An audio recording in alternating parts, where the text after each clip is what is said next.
Well, hey there, everybody. Welcome to the Art of the Ages. I'm so glad that you joined us. This is the podcast about the hows and whys of writing. Today, we're going to talk about criticism. And, it's interesting the way that word has come to mean something. I guess more in the formal use of that term, criticism does not have this kind of connotation of like, just really laying into something. Like criticism, in fact, is is really the art of delving into something and unearthing it, and that could be the good parts and the bad parts. Um, and it's the good parts, of course, that we want, but I understand how criticism has come to mean this thing that none of us wants, because that's the thing that we worry about when our works are out for criticism. It's like I was like, as long as I've been doing this, I'm still like, I'm still like gnawing on my fingernail, so to speak, whenever my something that I've done is in someone's hands, and they're like looking at it, listening to it, reading it, whatever the case might be, for the purpose of giving me criticism. So I thought of this because of the song I just recorded. And yes, I know this is about writing. This podcast is about writing, but it's the same sort of process that I have for music, even though the criticism obviously is not going to be quite the same. But I finished this song, and I was very, very pleased with this song. A lot of it was because of the vocal part, because I'm not a great singer. But this was about the proudest I've ever been in one of my own vocal parts. And I gave it to a couple of people who had some feedback for me, and I gave it to one of my friends who knows his stuff quite well and who I trust. And he gave me a lot of good feedback. Starting off with, is like, oh, I like the way you did this. I like the way you did this.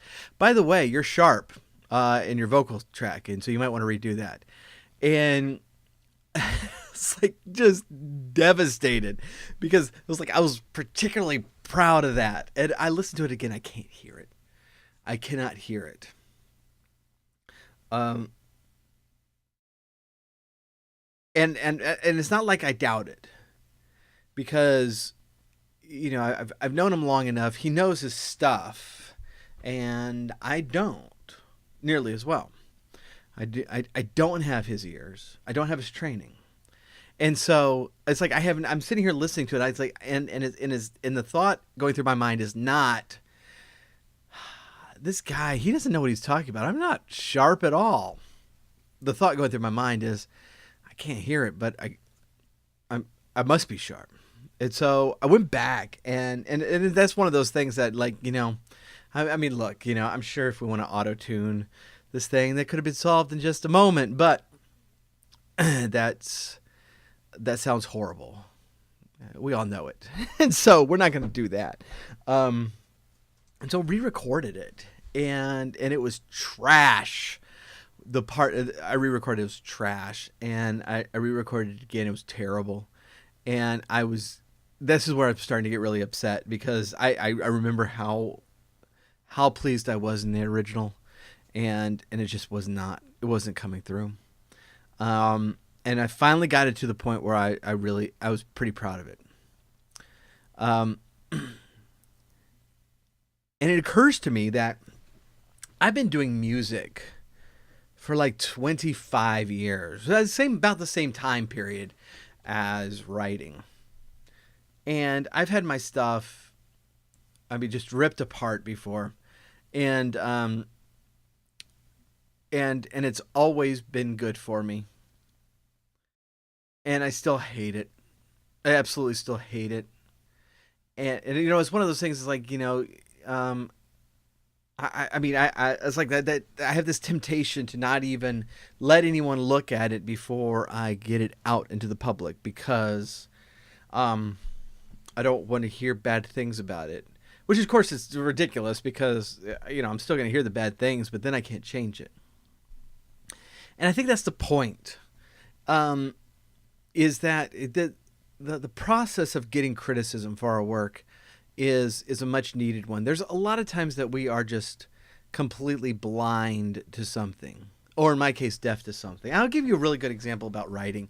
It's like when you type the wrong word and you read that sentence 100 times and you substitute the proper word in for what you actually wrote every single time until somebody says, "Hey, why did this is the wrong word." You're like, "No, it's not." Oh, wow, that's the wrong word. And that happens. I mean, that happens to everyone. That happens to everyone. To the point that before, like, my draft, before I start giving it to people, I started getting just like a computerized voice to read the text to me, because a computer reading something is not going to be fooled by what you meant. A computer reading something is going to tell you what you actually wrote. And there's been a lot of stuff that I've been able to find because of that and been able to take out before I've proven to somebody that I'm a moron who doesn't know the difference between then and them, or something like that. And so that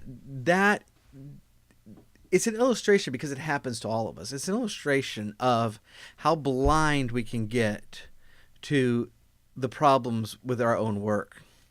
That's just a simple spelling problem, but it comes in the plot as well. It comes to from the formation of something.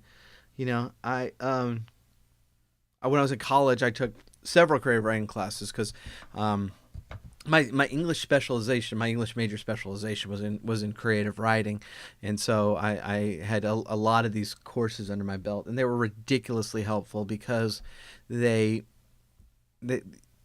pointed out things to all of us that things that we thought were obvious weren't obvious, things that we thought were not obvious or were not obvious are way too obvious, things that don't work. Things that we love, and they just don't work, is really, really helpful. I remember one particular person who, had like a series of numbers in place of character names, and when we had our discussion, he was extremely frustrated that we hadn't caught on to the meaning of the numbers because he thought it was obvious. And he explained it to us. And it still didn't make any sense. Like, no one in the class understood what he was saying. It's stuff like that. That's something that a point that you think that you're really hitting. And you're not.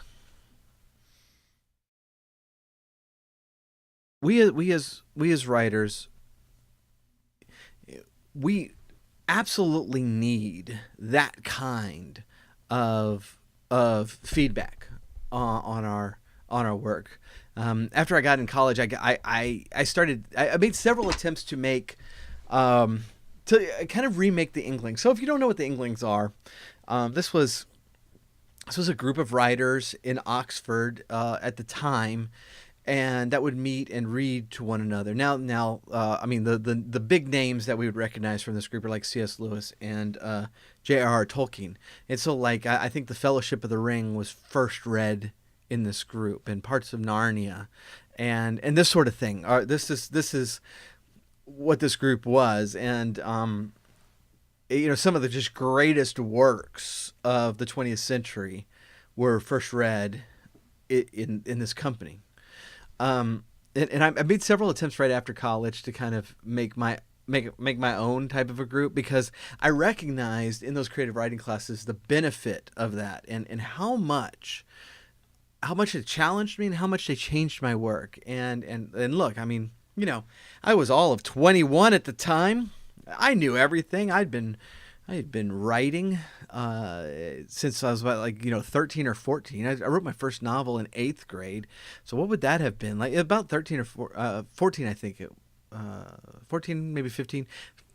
Around that time. I'd been writing novels for 6, 7 years at that point. And so I was like, I went into the class like, I'm going to be of great benefit to all of these people here who don't know how to write. And those classes challenged me a great deal, and they humbled me. I wanted to keep that going. And doing stuff like that as adults, and unless you have a group of people who are just unnaturally dedicated, it's darn near impossible. And so the solution to that is, finding who you can. Now the internet has made that a lot easier, because, it's probably difficult to find 4 people locally who are willing to meet monthly to read through things, but that might be a lot easier by joining writing groups on Facebook and connecting with people and seeing who's really that dedicated, whose opinion you might really enjoy. I'm fortunate that I have a lot of friends who are very interested in literature and writing in general, and they read a lot of my stuff. But it's also easier today than it's ever been to hire editorial services who aren't proofreaders. Although proofreading, goodness, please get one. Stealing that of myself too. But these services will point out plot holes. Will point out possible better ways to come across things that are not clear, things that are too clear, things that you're saying too much. It's easier now than it's ever been. And so we really don't have an excuse for this. We need to be getting feedback. And that, the purpose of which is to really expose our own blindnesses, our own blindness in certain areas of the work, and to make things better. So, at the end of the day, I was really glad my friend told me that about my vocals. I didn't like it at the time. I really didn't like re-recording it. I was, because I was abnormally pleased with the first that first good take, but at the end of the day, the song is better because of it. And so that's the kind of feedback that I want for all of my works. And so that being said, I hope that if you do have some finished works that you're trying to kind of fine tune, that you do have somewhere to go in order to get that feedback. But in the meantime, let's start where we can, and connecting with people on Facebook, connecting with people it's like, okay, so dig on this. It's like, I know some independent authors who have reading groups of their biggest fans that get advanced copies of their books, just to, first of all, give that kind of feedback. And that's probably not the best. I mean, not always going to be the best group of people. You probably have to ask the right questions of that group, so they don't just fanboy on you. But also to when the book comes out, they're ready with reviews for Amazon, and that's a really great thing. And I'm hoping to kind of branch out into something like that myself. At least that's the hope. But I haven't really started on that yet, so I'll probably be telling you how that goes as we go. In the meantime, though, I really do appreciate you tuning in today. We are back every week. Thank you so much for tuning in every week. I really do enjoy spending this time with y'all. And so, until next week, never, never, never stop telling stories to one another. See you later.